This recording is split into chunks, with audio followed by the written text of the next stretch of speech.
Hey guys, it's your boy Aijalon Wallace. Welcome back to my channel. So I'm here right now in Argentina, Buenos Aires, and I want to talk to you about my experience with Airbnb.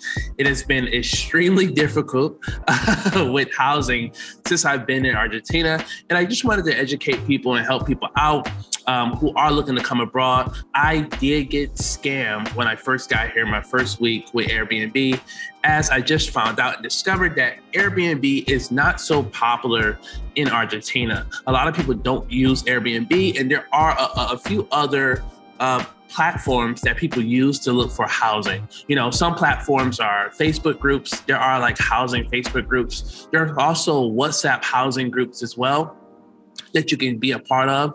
And on top of that, there's a couple other websites that I will probably attach at the link in the links below that you can check out later, and I'll probably try to pop them up in a video somewhere as well. So I guess let's just talk about housing in a situation here. Okay, so when it comes to housing, using Airbnb, do understand that, you know, you have to manage your expectations, because, you know, it's not going to be like living in Europe or in Australia where the houses are going to be as luxurious, especially if you're traveling on a budget. There will be some ups and downs.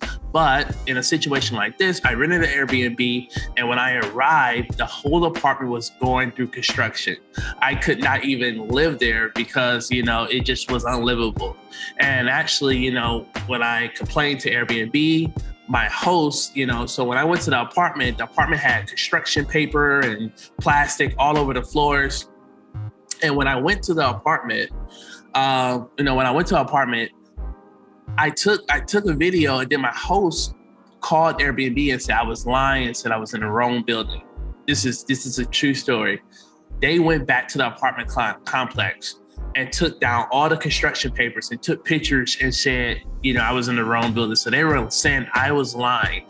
Now, remember, I'm homeless at this stage. I needed to find a place to stay last minute. Luckily enough, I found another nomad who let me crash on their couch, you know, to assist me while I was going through trying to, you know, get my money back from this place.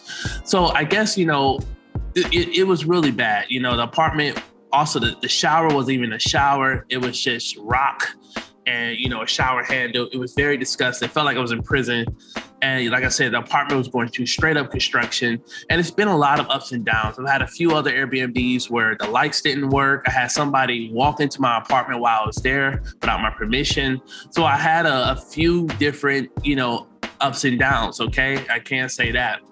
One of the things I will say is that, you know, things that I've started to do is I've started asking hosts if I could see the apartment before I arrive. And I usually tell hosts that I'm looking to rent out the apartment for a month or 2 months. Most of them usually say no, but when you tell them you're going to be paying a month or 2 months or 3 months, they're more likely to let you see the place before you do. I would strongly advise you. It's always safe to book an apartment for at least a week to test it out, or 2 to 3 days. But apartments do move fast here, okay? Now, there are a lot of popular areas. So most of the nomads and most travelers live in Palermo. Palermo is where you have all the cafes, the restaurants, the bars, the culture, the nightlife, and it's safe. You know, everyone lives in Palermo. So that's where everyone, you know, lives. And then you have the micro center as well. Micro center is more the downtown area, and it's pretty busy down here. A lot of shops are closed. I think that if you're watching my channel and you're here traveling, you're going to want to live in the Palermo area. But being that I work at the WeWork office, I prefer living between both. So I usually have 2 apartments because, you know, I dibble and dabble between locations, between the micro center and Palermo area. But, you know, so I will say that. One, I would strongly advise you probably looking on Facebook, because you probably can find something cheaper. Now, a lot of hosts, when you do operate outside of Airbnb, they do want you to pay in dollars. Inflation is really bad here. So a lot of hosts want you to pay in US dollars.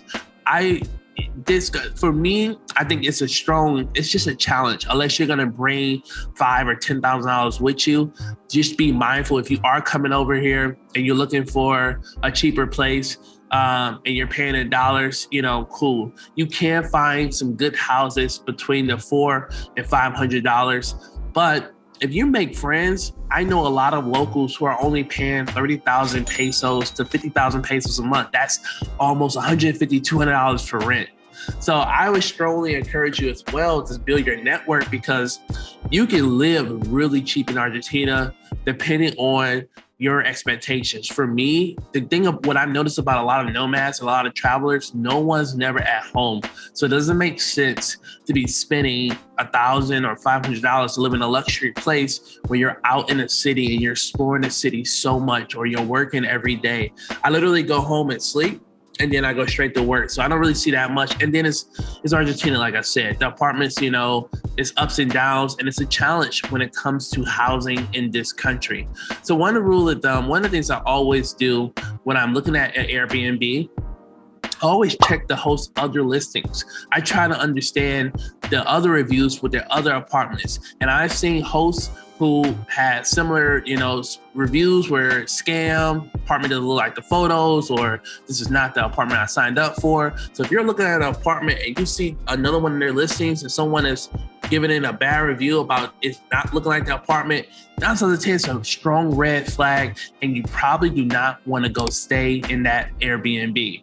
Another thing I always do, I started moving my dates up, but I always try to book a apartment at least a day before I have to move out of my previous apartment. But now, because it's just the risks are so high here in Argentina, I've started doing it 2 days before.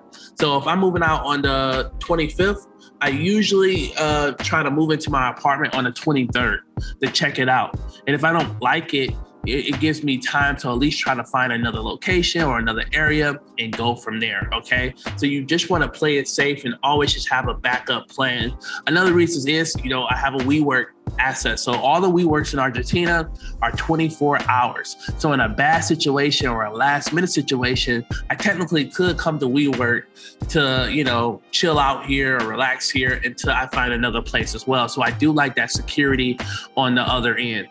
This is one thing I will say, that this is Argentina, and the police doesn't have the best reputation. So it's not one of those countries where I say, not be concerned about your safety, but if you move wisely and smartly, you should be fine. Where I live, people say it's very dangerous, but I have not encountered any danger. I wake up, I take an Uber straight to work. I don't really take public transportation. That's just me, but it is cheaper and it's good. But I take an Uber straight to work. I'm in a city, I take an Uber straight home. I really don't really have that many problems and that issues. I don't really feel threatened, or I haven't felt unsafe since I've been here. But people do complain about the safety in Argentina. So I just say be wise and do your research on the neighborhoods. Also, I strongly would encourage you, this is not a country you come to with lack of information or not knowing or not doing your research. So get a part of the Facebook groups. There are a lot of Buenos Aires Facebook groups, there are WhatsApp groups, there are couch surfing meetings. Talk to the locals, talk to people before you come over, and be prepared about what's a good area, what's not, how to read people, how to read situations. Also, just understanding the currency as well. If you guys, it's extremely important that you understand it. It is not wise for you to use your credit cards in this country. You are losing money. So you need to convert your money into dollars. If you're going to be coming for a long time, I would strongly encourage you to bring anywhere from $5,000 to $10,000. If you're moving here, I think the maximum money that you could take on an airplane is $10,000. That's the max from my knowledge. But also, if you have friends coming over, and most importantly, just remember to bring the blue dollar 100 bills. Those are the bills that are the most in high demand. And if anyone coming from another country and you have friends in America, they can always bring you some dollars as well. But it's usually, I guess, from my knowledge, the most popular currency here in this country is the US dollar, where you could get double for your money. So right now, for $1, you can get 200, up to almost 200 pesos. And the rate is still fluctuating. Now you can go to the blue market, and I'm going to make some videos of me going to the blue market, or you can go to Western Union at the end of the day.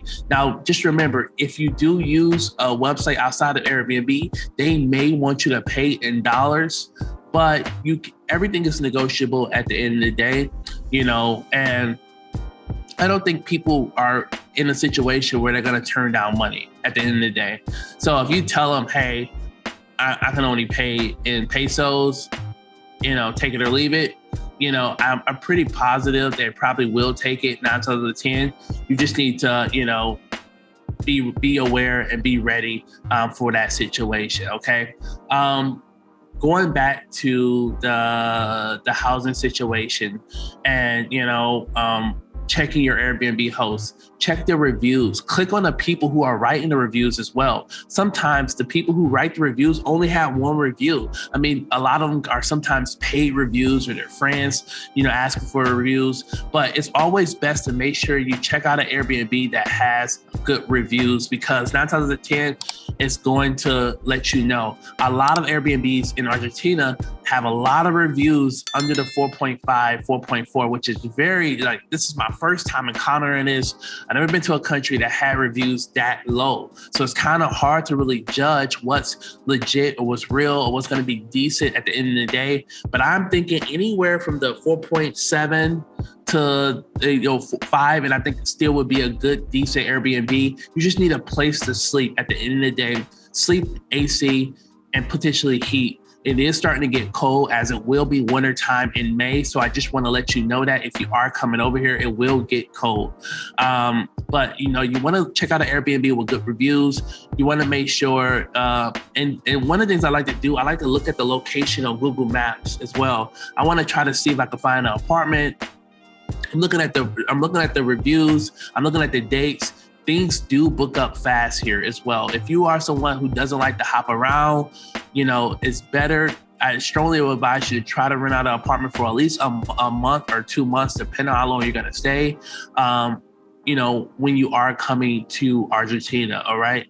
But for the most part, I think, like I said, I got scammed. It was an interesting experience. I'm all right. It's nothing, it is what it is, but Airbnb can take a while to work with you when you do have a problem here as well. So always have a backup plan. Airbnb, do remember that even when you do request a refund, or if you do get scammed in Argentina, it's still going to take 7 to 15 business days for you to even get your money back. So if you spend $1,000 on an apartment and it doesn't look like the photos, just be prepared to pay another $1,000 if you have to move out in a situation that, that it could happen. A lot of people that do come here do try to live really cheap, so they tend to stay really far. I believe there's areas called Santemo or Santemo or something like that. So people live like 40, 50 minutes away, and it's not, I would strongly discourage it to live that far away. You're going to want to be in a city, because you're going to, most of your friends, most of the locals, most of the nomads are going to be living like in a Palermo, Belgrano, Recoleta. It's like, I'm mispronouncing all these areas, but these are like popular locations. They're going to be in this area, but everyone is going to be like in Palermo, Soho, Palermo, Hollywood. So don't live 50 minutes or an hour away, especially if you're going to be going out and, hanging out with the locals. I would strongly advise it, but the further you stay, the cheaper it can be for you as well. You can really live on a budget here. Even with just making $1,000 a month would be enough for you to still have a good life in Argentina. So if you are thinking about coming over, but I just wanted to make this video to share my experience to a lot of people who are looking for housing and just how to look at things, because, if I would have known this stuff, it definitely would have saved me a lot of time, would have saved me a lot of money. But like I said, at the end of the day, if you're not, manage your expectations. You cannot be that picky in a country like Argentina. Everything is not gonna be great, but as long as you got a good shower and a bed to sleep in, that's all you really need at the end of the day. And you still can enjoy this beautiful city and everything it has to offer. All right, guys, if you like this video, hit that like button, hit that subscribe button, subscribe to this channel. Let me know what type of videos you want to see. Let's go from there. Can't wait to see you guys soon.